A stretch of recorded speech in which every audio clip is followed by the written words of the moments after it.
8 நாள் திட்டத்தோட விண்வெளி பயணத்தை தொடங்கி 8 மாதங்களா விண்வெளிகளை சிக்கி தவிச்ச சுனிதா வில்லியம்ஸை மீட்டு ஒரு வழியா பூமியில சேர்த்திருக்கு டிராகன் விண்கலம். யார் இந்த சுனிதா வில்லியம்ஸ்? அவர் மீட்கப்பட்ட செய்தியை இந்தியாவும் ஸ்லோவேனியாவும் எக்ஸ்ட்ரா ஸ்வீட் எடுத்து கொண்டாடுறது ஏன் தெரியுமா? குஜராத்ல ஜுலாசன்ல பிறந்தவர் தீபக் பாண்டியா. 1957 குஜராத் பல்கலைக்கழகத்துல முதுநிலை மருத்துவம் படிச்சுட்டு மேற்படிப்புக்காக அமெரிக்காவுக்கு போனார்.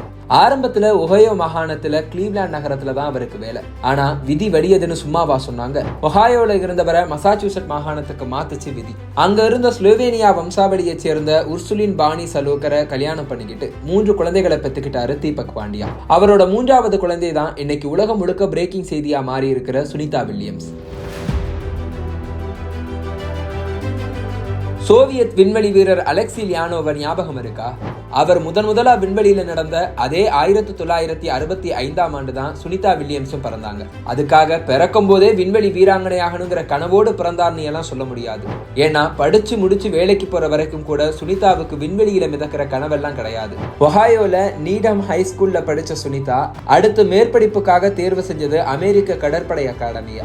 அப்பா ஒரு மிகப்பெரிய நியூரோ அனாட்டமி ஸ்பெஷலிஸ்டா இருந்ததால வீடு முழுக்க மருத்துவம் தொடர்பான ஏகப்பட்ட பொருட்கள் இருந்திருக்கு. அதுல இன்ஸ்பயர் ஆகி எப்படியும் சுனிதா டாக்டர் ஆயிடுவாங்கன்னு அவங்கள பெத்தவங்க நினைச்சிருக்கலாம். ஆனா அது நடக்கல. அமெரிக்க கடற்படை அகாடமியில பிசிக்கல் சயின்ஸ் படிச்சுட்டு புளோரிடா இன்ஸ்டிடியூட் ஆஃப் டெக்னாலஜில இன்ஜினியரிங் மேனேஜ்மெண்ட் முடிச்சுட்டு கடற்படையிலேயே வேலைக்கு சேர்ந்தாங்க சுனிதா. அந்த நேரத்துல தான் டாம் க்ரூஸ் நடிப்புல டாப் கன் ஆக்ஷன் டிராமா படம் வெளிவந்துச்சு. அதுல அமெரிக்க கடற்படை அதிகாரிகள் ஜெட்ல சீறி பாயறத பார்த்ததும் சுனிதாவுக்கும் அந்த ஆர்வம் துத்திக்கிச்சு.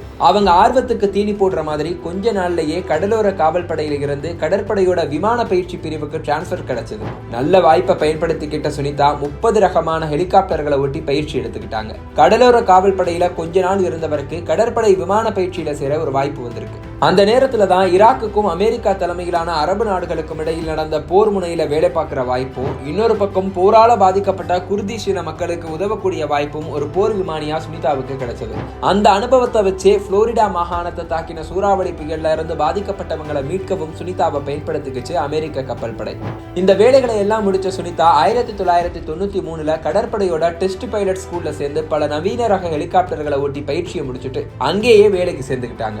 இந்த நேரத்துல தான் விமானங்களை ஓட்ட நம்மளால ராக்கெட் ஓட்ட முடியாதான்னு சுனிதாக்குள்ள ஒரு அசாதாரண நம்பிக்கை வருது. அந்த நம்பிக்கை கை கூடுற விதமா நாசா 1998 அவங்கள விண்வெளி வீராங்கனையாகவும் தேர்வு செஞ்சது. அதே ஆண்டே வேலையில சேர்ந்த சுனிதாவுக்கு தண்ணீர்ல உயிர் வாழ்ற சாகசம் தொடங்கி ராக்கெட் ரகசிய வரைக்கும் பல விஷயங்கள் பல ரவுண்டுகள்ல ட்ரைனிங்கா கத்துக் கொடுக்கப்பட்டுச்சு.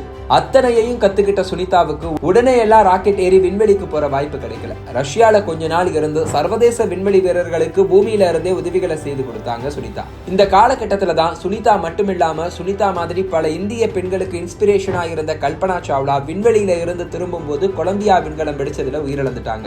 2003 நடந்த இந்த சம்பவம் விண்வெளி ஆராய்ச்சியில மிகப்பெரிய தாக்கங்களை ஏற்படுத்துச்சு. கல்பனா சாவ்லாவோட சேர்த்து 7 பேர் உயிரிழந்தது பெரிய இழப்பா இருந்தாலும் நாசா அடுத்த கட்ட வேலைகளுக்கு தயாராச்சு. சுனிதாவுக்கு நீருக்கு அடியில 9 நாட்கள் ட்ரைனிங் கொடுக்கப்பட்டுச்சு. ஒரு வழியா டிஸ்கவரி விண்கப்பல் மூலமா 2006 ஆண்டு டிசம்பர் 9 முதலா விண்வெளிக்கு போனாங்க சுனிதா. 192 நாட்கள் சர்வதேச விண்வெளி ஆராய்ச்சி மையத்துல இருந்த சுனிதா 3 முறை வெளியில வந்து 29 மணி நேரம் 17 நிமிஷங்கள் விண்வெளியில நடந்து மிகப்பெரிய சாதனையை படைச்சாங்க.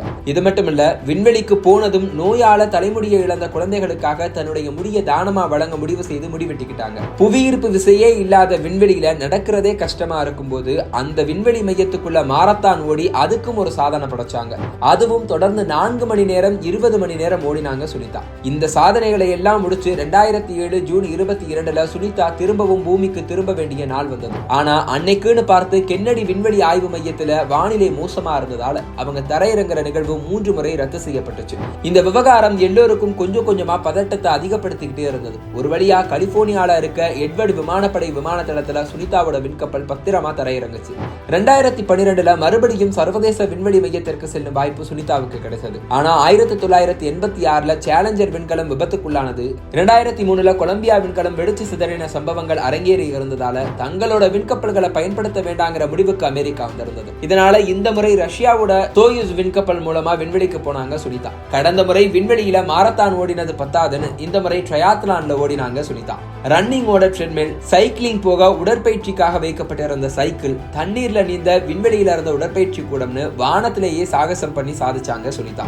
ஏப்ரல்ல ஆரம்பிச்ச இந்த பயணம் நவம்பர்ல முடிவுக்கு வந்தது. தன்னோட விண்வெளி ஆராய்ச்சி பணிகளோட சேர்த்து சுனிதா செய்த இந்த சாகசங்கள் அவரை மற்ற வீரர்களை காட்டிலும் சர்வதேச அளவில் இன்னும் பிரபலமாக்குச்சு. என்னதான் அமெரிக்காலேயே பிறந்து வளர்ந்திருந்தாலும் அப்பா தீபக் பாண்டியா இந்திய கலாச்சார தாக்கத்தோட குழந்தைகளை வளர்த்ததால ஒரு இந்துவாக தான் சுனிதா வளர்ந்தாங்க. இந்தியா மேல அவங்களுக்கு இருந்த அதே பாசம் தாய்நாடான ஸ்லோவேனியா மேலையும் இருந்திருக்கு. இதனாலதான் ஒரு தடவை ஸ்லோவேனியா கொடி, சமோசா மற்றும் பகவத்கீதையை விண்வெளிக்கு எடுத்துட்டு போன சுனிதா அடுத்த தடவை அப்பா கொடுத்த இந்து மத உபநிடதங்களை எடுத்துட்டு போனாங்க. தன்னுடைய இந்த 2 ட்ரிப்புகளுக்கு பின்னாடி 3வது விண்வெளி ட்ரிப்புக்காக சுனிதா காத்திருக்கும் போதுதான் அந்த அறிவிப்பு வந்தது. தங்களோட விண்கப்பல்களை பயன்படுத்த வேண்டான்னு முடிவுக்கு வந்த அமெரிக்கா ரஷ்யாவோட உதவியில தான் சர்வதேச விண்வெளி மையத்திற்கு அமெரிக்கர்களை அனுப்பிட்டு இருந்தது.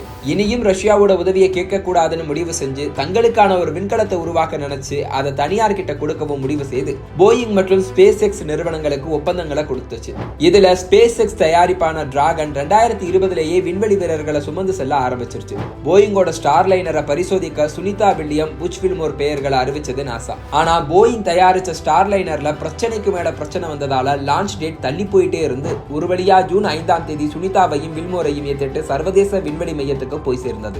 ஆனா அதுக்கப்புறம் ஹீலியன் கேஸ் லீக் ஆனது தொடங்கி ஏகப்பட்ட பிரச்சனைகள் ஸ்டார்லைனர்ல உருவாச்சு. இதனால வெறும் 8 நாட்கள் மட்டுமே பிளான் செய்யப்பட்ட சுனிதா மற்றும் வில்மோரோட பயணம் தள்ளி போயிட்டே இருந்தது. ஒரு கட்டத்துல ஸ்டார்லைனரை இனியும் நம்ப கூடாதுங்கிற முடிவுக்கு வந்துச்சு நாசா. 2003ல எடுத்த ரிஸ்க திரும்ப எடுக்க கூடாதுன்னு முடிவு செய்தது. சுனிதாவையும் வில்மோரையும் அழைச்சிட்டு வர ஸ்பேஸ் எக்ஸ் டிராகன் விண்கலம் அனுப்பப்படும்னு அறிவிக்கப்பட்டது. ஆனா அதுக்குள்ள 8 நாட்கள் திட்டம் 8 மாதங்களை கடந்துருச்சு. இருந்தாலும் விண்வெளியில மனம் தளராம உறுதியோட இருந்த சுனிதாவையும் வில்மோரையும் பத்திரமா பூமிக்கு அழைச்சிட்டு வந்து ஒப்படைச்சிருக்கு எலான் மஸ்கோட டிராகன் விண்கலம்.